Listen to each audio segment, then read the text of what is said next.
साथियों नमस्कार। जो आज जीटी रोड लाइव में आपका स्वागत है। मैं हूं अभिषेक सिंह। साथियों एक बार फिर से चर्चा गर्म है और चर्चा फिर वही है, वही पुरानी बात और फिर से वही कयास लगा रहे हैं तमाम राजनीतिक पंडित कि क्या इस पर फिर से कुछ सत्ता में परिवर्तन होने वाला है क्या।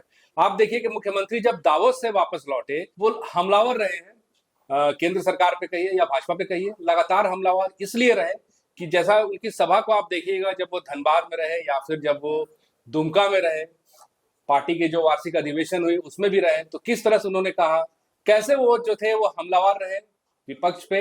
और अब फिर से, लेकिन एक बार राजनीतिक गलियारों में कहिए या सोशल प्लेटफॉर्म पे कहिए, चर्चा एक बार उठने लगी है कि हो ना हो नगर निकाय के चुनाव के बाद फिर से ये आशंका जताई जा रही है कि झारखंड की सत्ता में कुछ बड़ा फेरबदल होने वाला है। क्या बदलेगा और क्या रहेगा, इस पे आप फ्रेम में हमारे साथ देख रहे हैं हमारे वरिष्ठ पत्रकार सरोज कमर जी। इनसे ही इस चर्चा को हम आगे बढ़ाएंगे। सर बहुत बहुत स्वागत है। और एक बार फिर से क्या हलचल महसूस हो रही है सर यहाँ पे? जी।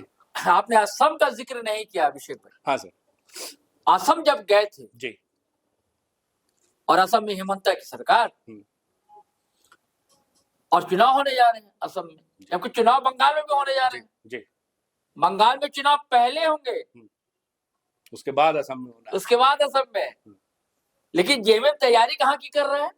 आसाम की आसाम की कर रहा है। जी। पहले 5 कमांडो को भेजा और अभी भी कैमरा लिंडा वहीं थे कल परसों तक, समझ गए। और उससे पहले गए थे वो लोग, मालूम में रिपोर्ट आई दिया। और इसके बाद हेमंत सोरेन खुद गए और तिनसुकिया में बड़ी भारी सभा की। इतनी भीड़ थी कि जो पंडाल है अभिषेक भाई, पंडाल से बाहर भी लोग जी। और उत्साह सर, और उत्साह लोगों में, गजब उत्साह लोगों में था, मत पूछिए। वहां का एक आदिवासी, ऑल आदिवासी एसोसिएशन करके कोई संगठन है, उनके लोग, अच्छा बीच में आपने भी एक वीडियो में जिक्र किया था, बीच में लोग आए भी थे मिलने के लिए और कई स्टेट के लोग आए थे। ये आप कई बार कह चुके हैं कि उनकी एक राष्ट्रीय छवि है, बन रही है और आदिवासियों के बड़े लीडर बनकर उभर रहे। तो मैं कह रहा था बंगाल में चुनाव, लेकिन जा रहे हैं कहा हेमंता, और इसलिए जा रहे हैं कि भैया हेमंता ने जो इनको पानी पिलाया था चुनाव 2024 के जो विधानसभा में जीत तो गए, लेकिन लग नहीं रहा था ऐसा माहौल था कि लग रहा कि भारतीय जनता पार्टी की सरकार यहाँ बन जाएगी। तो हम लोग को लग रहा था अभिषेक भाई, तो हेमंत सोरेन भाई अगुवा है पार्टी के, उनको तो लग ही रहा होगा कहीं ना कहीं। तो एक तो डर तो होते है, चुनाव ऐसी चीज होती है, परीक्षा है, इम्तिहान है, मेहनत आदमी करता है, परीक्षार्थी करता है, फिर भी डर रिजल्ट आने के दिन कैसा लगता है। बचपन याद कीजिए, धक धक धक धक करता है दिल, है ना, धड़कने बड़ी होती है। तो वैसी धड़कने बड़ी हुई थी उनके, लेकिन आखिर 56 बहुत ज्यादा सीटों के साथ सफाया कर दिया लगभग, कह दीजिए भारतीय जनता पार्टी, क्योंकि चंपई सोरेन भी लेकर गए।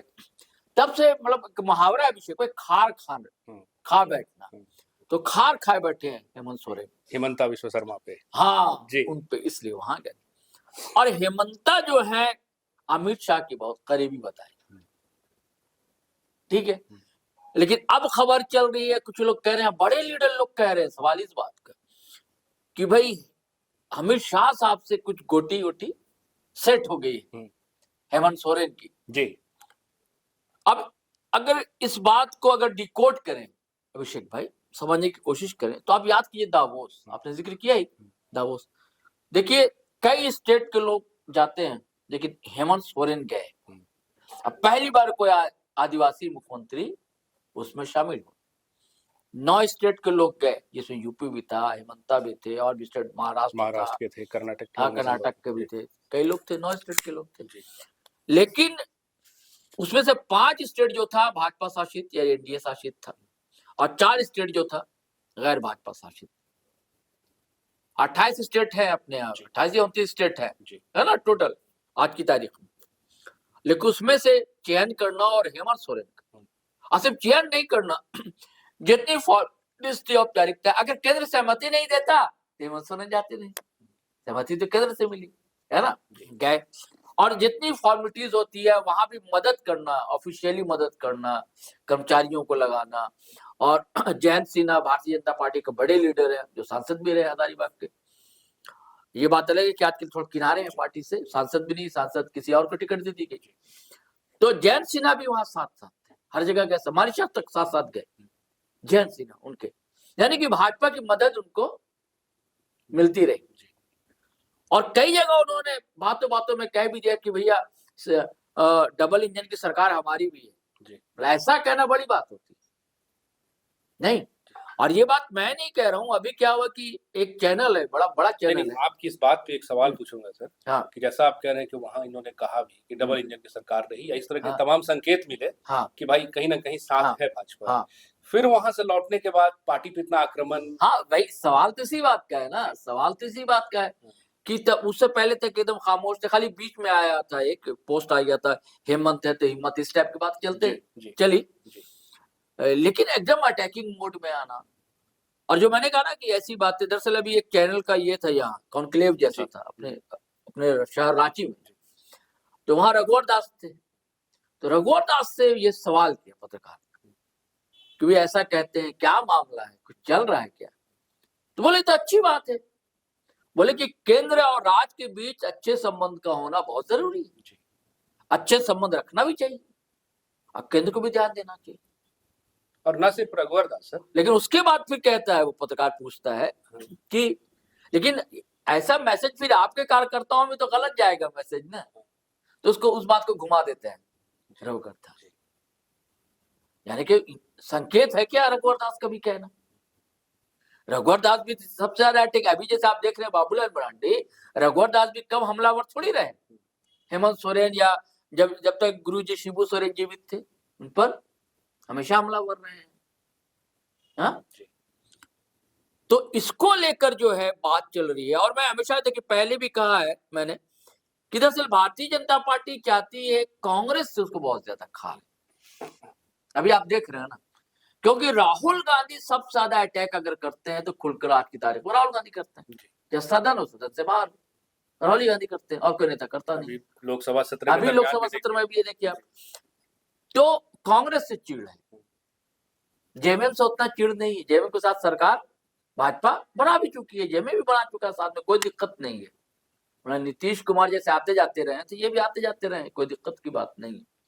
बात दरअसल फंस रही थी कि भैया वोट बैंक, क्योंकि दोनों का अलग अलग है जी, है ना, बिल्कुल, तो अंदर खाने भी तो पैक्ट हो सकता है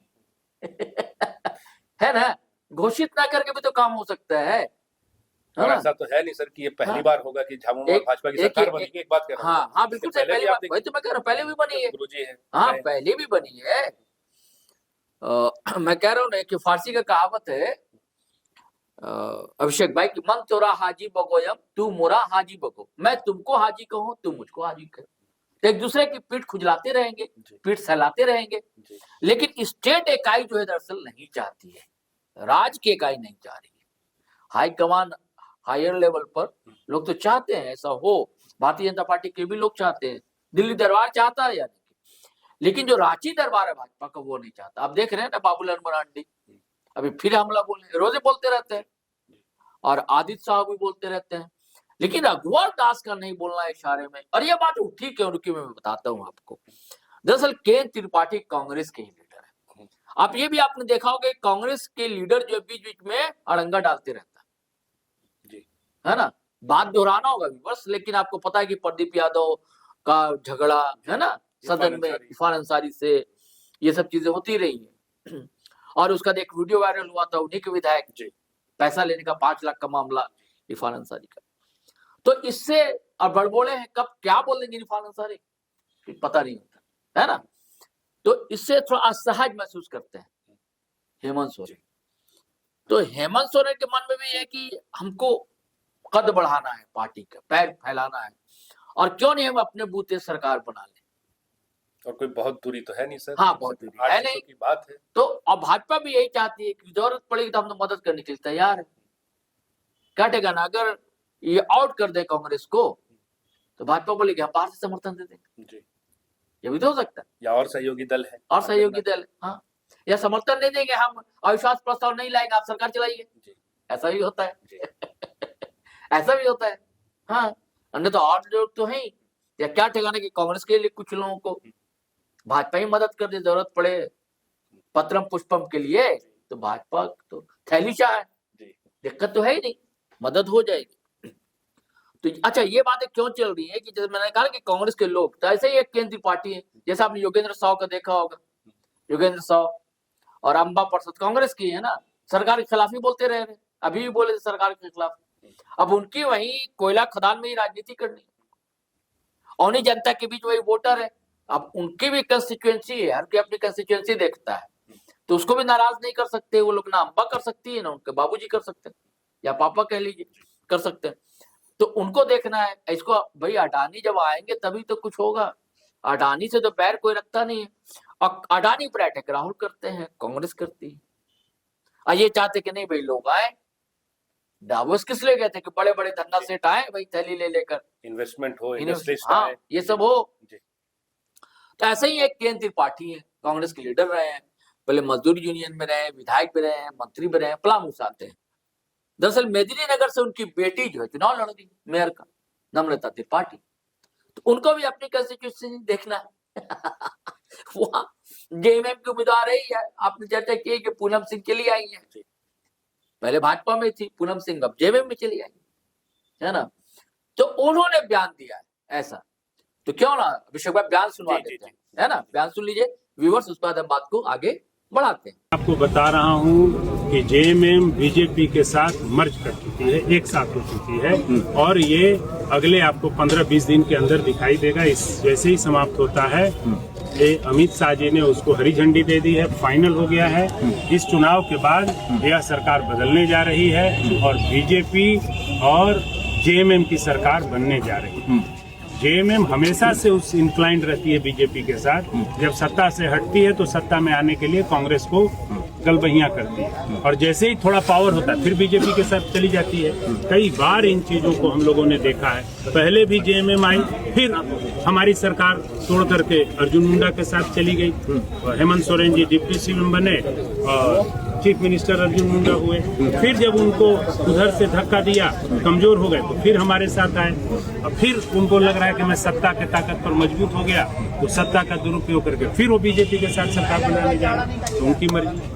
जी, तो साथियों सुना आपने क्या कहा किरण त्रिपाठी ने, और पूछना चाहूंगा सर आपसे कि इस बयान को देख करके आपको क्या लग रहा है, क्या वजह क्या है सर इसमें? नहीं, हमको तो लग रहा प्रेशर पॉलिटिक्स लग रही, जो आपको कहा कि ये क्या नाम है, ये चुनाव चल रहा है जी, निकाय चुनाव। हाँ निकाय चुनाव, लेकिन सिर्फ क्या निकाय चुनाव को लेकर ऐसा बयान देना, क्योंकि बड़े लीडर है केंद्रीय पार्टी, छोटे मोटे लीडर है नहीं, बड़े पके हुए लीडर, मजे हुए लीडर, सदे हुए लीडर। हाँ, तो इनका भी अब तक इनका कोई ऐसा बयान नहीं आया था। देखिए जो बड़ा लीडर होता है तो उसके संपर्क भी होते हैं, उसके बाद कुछ खबरें आती हैं तो कुछ तो छान ली जाती हैं, कुछ तो राजनीतिक के कारण कही जाती हैं, लेकिन कुछ तो सच्चाई होगी, है ना। कहीं तो धुआं होगा ना, आग होगी कहीं, तभी धुआं उठा है, तो कुछ बात होगी। अब इससे और बल मिलता है, देखिए कि इंडिया अलायंस के साथ सरकार है, लेकिन अभी जो जेएमएम ने हर जगह प्रत्याशी खड़ा कर दिया, कांग्रेस समर्थित प्रत्याशी के खिलाफ ही खड़ा कर दिया है, रांची देख लीजिए, रांची में जी। हाँ, और अभी भाई मतलब कितनी बड़ी बात कही थी मैंने पिछले वीडियो में, कहा है जो सुप्रीम भट्टाचार्य का बयान था कि जेएमएम जो है स्थानीय चेतना, चालाकी भरा है वहां पर स्थानीय चेतना, मतलब झारखंडी चेतना ही नहीं कहना चाह रहे हैं ना, यानी कि जो कांग्रेस का प्रत्याशी है उनके पास झारखंडी चेतना नहीं है। मतलब ये अपनी पार्टी को बताना चाहता है जेएमएम कि झारखंडी चेतना की यही पार्टी है, जेएमएम ही है, आदिवासी चेतना की और झारखंडी चेतना की, और इसका संरक्षण जो है जल जंगल जमीन आदिवासी चेतना संस्कृति परंपरा, इसका संरक्षण जेएमएम भी कर सकता, ये कहा उन्होंने, और हर जगह प्रत्याशी खड़ा कर दिया। तो क्या बड़े साहब लोगों के इशारे पर किया कि कांग्रेस को लंगड़ी मारो, गच्चा दो कांग्रेस को, ताकि तलखी बढ़े, खटास बढ़े, अब फिर ऐसी नौबत आए तो देखा जाए। अच्छा, ये भी एक चीज देखिए सर कि जो इन्होंने अपने प्रत्याशी का घोषणा किया जेएमएम ने, सबसे बाद में किया, हाँ बाद में किया जबकि, हाँ अब इसके पीछे क्या वजह रही, वेट एंड वॉच रहा या क्या रहा सर? जो वही तो देख रहे थे ना, वो गच्चा देना था, गच्चा दे दिया। तो ये गच्चा जो दिया है, ठीक है कि कई जगह भाजपा भी आपसी रस्साकशी की शिकार है, लेकिन नुकसान जो ज्यादा होगा वो तो कांग्रेस के प्रत्याशी का होगा। ये जेएमएम और कांग्रेस लड़ेंगे आपस में, क्योंकि वोट बैंक का आधार तो एक ही है ना लगभग दोनों का, भाजपा का अलग है। अब भाजपा का वोट बैंक एकजुट हो जाएगा। आप इधर रांची का की मिसाल देख लीजिए, जो रोशनी खलको कितना आत्मविश्वास से लबरेज है, दब दब कर रहा उनका चेहरा एकदम चमकता दमकता हुआ, है ना एकदम। उनको तो लग रहा है रोशनी खलको के चुनाव में जीत ली वो, इसलिए कि अब तो उनको पता कि रमा खलको और सुजीत में जो वोट था जो एकजुट होता है, रमा खलको रहती तो वो तो पट जाए, कुछ तो वोट बटेगा ना। कभी तो चुनाव जीत हार तो 1000 वोट कभी कभी तय कर देता है अभिषेक भाई, नहीं होता। 13 वोटों पे फैसला बदला है सर। तो ऐसा ही कुछ तो बात होगी जी। लेकिन अभी भी मैं कहूंगा कि भाजपा के साथ सरकार तो बनाना मुश्किल लगता है मुझे, लेकिन ये है कि माइनस कांग्रेस सरकार की संभावना मुझे लगती है। जी। तो साथियों सुना आपने, और एक कहावत भी है कि जहां धुआं होता है वहां आग होती है, और कहीं ना कहीं ये धुआं उठ रहा है तभी जो है आप देखिए किस तरह से नेताओं का जो बयान आ रहा है, उसके साथ ही साथ तमाम पॉलिटिकल गलियारों में भी एक बार फिर से जो हलचल है वो तेज हो गई है। क्या होगा और क्या नहीं, सरकार बदलेगी या फिर ऐसी रहेगी, ये आने वाले वक्त पे। साथियों आज के लिए बस इतना ही। जाते जाते आपसे वही आग्रह कि अगर आपने हमारे चैनल को सब्सक्राइब नहीं किया तो जरूर कर लीजिए, हमारे वीडियो को लाइक शेयर और कमेंट जरूर कीजिए। आज्ञा दीजिए, नमस्कार, जय हिंद, जय